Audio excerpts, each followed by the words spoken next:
ഇന്നൊരു നാടൻ കറി ഉണ്ടാക്കിയാലോ. Welcome to Jewel Babies world.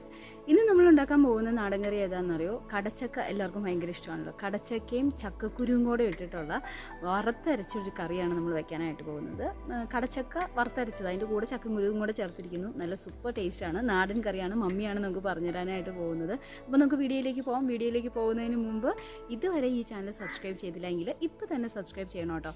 പിന്നെ ബെൽ ബട്ടൺ ക്ലിക്ക് ചെയ്യാൻ മറക്കണ്ട. എല്ലാ ദിവസവും പുതിയ പുതിയ വീഡിയോസ് നമ്മൾ കൊണ്ടുവരുന്നുണ്ട്. അപ്പോൾ ആ അപ്ഡേറ്റ്സ് നിങ്ങൾക്ക് കിട്ടാനായിട്ട് ബെൽ ബട്ടൺ ഓൾ എന്ന ഓപ്ഷൻ ക്ലിക്ക് ചെയ്യണം. അപ്പോൾ വീഡിയോയിലേക്ക് പോയിട്ട് വേഗം തിരിച്ചെത്താം. കടച്ചക്ക വറുത്തരച്ചത് നല്ല ടേസ്റ്റാണ്. കടച്ചക്ക വറുത്തരയ്ക്കുന്നതിനൊപ്പം തന്നെ നമ്മൾ ഇതിനകത്ത് ചക്കക്കുരു കൂടി ചേർത്തിട്ടുണ്ട് കേട്ടോ. ചക്കക്കുരു കൂടി ചേർക്കുന്നത് നല്ല ടേസ്റ്റാണ്. അപ്പോൾ അതുകൊണ്ട് നമ്മൾ അതുകൂടി ഇതിനകത്ത് ഉൾപ്പെടുത്തിയിട്ടുണ്ട്. അപ്പോൾ എങ്ങനെയാണ് കടച്ചക്ക വറുത്തരച്ചത് ഉണ്ടാക്കുന്നതെന്ന് നോക്കാം. നല്ലൊരു നാടൻ കറിയാണ് ഈ കടച്ചക്ക വറുത്തരച്ചത്. അപ്പോൾ അതിനു വേണ്ടിയിട്ട് നമുക്ക് നല്ലൊരു കടച്ചക്കയാണ് വേണ്ടത്. കടച്ചക്ക ഈ ഒരു പച്ച കളറിലുള്ള ചക്ക പോലത്തെ തന്നെയാണ് കടച്ചക്ക. അറിയില്ലാത്തവർക്ക് വേണ്ടി പറഞ്ഞു എന്ന് മാത്രം കേട്ടോ. അപ്പോൾ ഈ കടച്ചക്ക നല്ല മൂത്തതാണ് ഏറ്റവും നല്ലത്. അപ്പോൾ എനിക്കിവിടെ അത്ര മൂത്തതല്ല കിട്ടിയാണ്, കുറച്ച് കിളുന്തായിട്ടുള്ളതാണ് കിട്ടിയിരിക്കുന്നത്. അപ്പോൾ ഇത് വെച്ചിട്ടാണ് നമ്മൾ ഉണ്ടാക്കാനായിട്ട് പോകുന്നത്. ഇതിൻ്റെ മുകൾ ഭാഗത്തെ തൊലി ചെത്തി മാറ്റിയതിന് ശേഷം ചെറുതായിട്ട് നമുക്ക് അരിഞ്ഞെടുക്കാം. ഈ ഒരു സ്റ്റൈലിൽ ചെറിയ ചെറിയ കഷ്ണങ്ങളായിട്ട് വേണം അരിഞ്ഞെടുക്കാനായിട്ട്.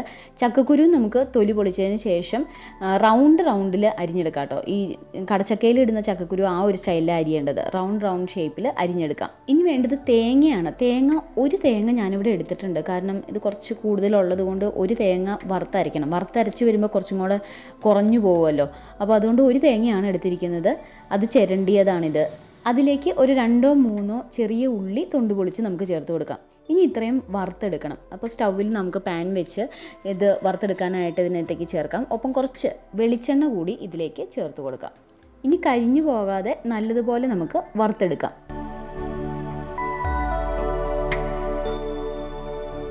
ഇനി ഇതിലേക്ക് കുറച്ച് കറിവേപ്പില കൂടി ചേർത്ത് കൊടുക്കാം കേട്ടോ. ഇതെല്ലാം കൂടെ നല്ല ബ്രൗൺ നിറമാകുന്നത് വരെ ഇനി വറുത്തെടുക്കാം. വറുത്തെടുത്ത ശേഷം ഇനി ഇതിലുള്ള 3 ഉള്ളി നമ്മൾ ഇട്ടിരിക്കുന്നത് മാറ്റി വെക്കണം കേട്ടോ. എന്നിട്ട് വേണം വറുത്തത് നമ്മൾ അരച്ചെടുക്കാനായിട്ട്. അപ്പോൾ അത് നല്ല ബ്രൗൺ കളർ വന്നിട്ടുണ്ട്. ഈ ചെറിയ ഉള്ളി ഇടുന്നത് എന്തിനാണെന്നൊരു സംശയം ഉണ്ടാകും ചിലർക്ക്. ചെറിയ ഉള്ളി ഇടുമ്പോഴാണ് നല്ല ടേസ്റ്റ് ഉണ്ടാവുക. അപ്പോൾ അത് ആദ്യം ഇട്ട് കഴിഞ്ഞാൽ അത് അരഞ്ഞ് കിട്ടില്ലാത്തതുകൊണ്ടാണ് നമ്മൾ അവസാനം ചേർത്ത് അരച്ചെടുക്കുന്നത്. അപ്പോൾ അരച്ചെടുക്കുന്നതിന് തൊട്ട് മുമ്പ് നമ്മൾ ഈ ചെറിയ ഉള്ളി 3 മാറ്റി വെക്കണം.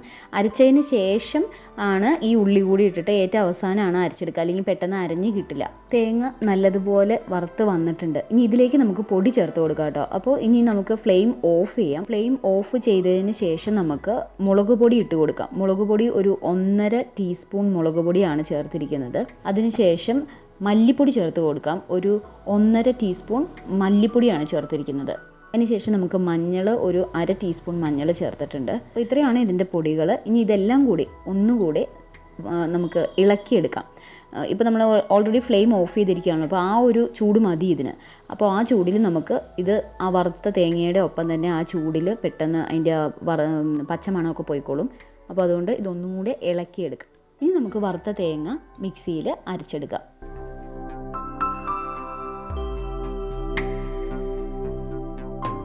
അപ്പോൾ തേങ്ങ വറുത്തത് നന്നായിട്ട് അരഞ്ഞിട്ടുണ്ട്. ഇതാക്കണ്ടോ, നല്ല അരഞ്ഞ് നല്ലൊരു പാകമായിട്ടുണ്ട്. അപ്പോൾ ഇതാണ് ഇതിൻ്റെ ഒരു കറക്റ്റ് പാകം. ഇനി നമുക്ക് ചെറിയൊരു കുക്കറോ അല്ലെങ്കിൽ ചെറിയൊരു പാത്രം എടുക്കാം. അതിലേക്ക് ചക്കക്കുരു ചേർത്ത് കൊടുക്കാം. ചക്കക്കുരുവിന് മുകളിലേക്ക് നമുക്ക് അരിഞ്ഞു വെച്ചിരിക്കുന്ന കടച്ചക്ക കൂടി ചേർത്ത് കൊടുക്കാം. ഇതിലേക്ക് കുറച്ച് വറുത്തരച്ച് വെച്ചിരിക്കുന്ന ആ ഗ്രേവി കൂടി ചേർത്തിട്ട് വേണം നമ്മൾ ഒന്ന് വേവിച്ചെടുക്കാനായിട്ട്. അപ്പോഴാണ് ഇതിനകത്തേക്ക് എല്ലാം പിടിക്കുള്ളൂ. അപ്പോൾ ആ വറുത്തരച്ചിരിക്കുന്ന ഗ്രേവി കൂടി ഇതിലേക്ക് ചേർത്ത് കൊടുത്തതിന് ശേഷം കുറച്ച് ഉപ്പും കൂടെ ചേർത്തിട്ട് നമുക്ക് വേവിച്ചെടുക്കാം.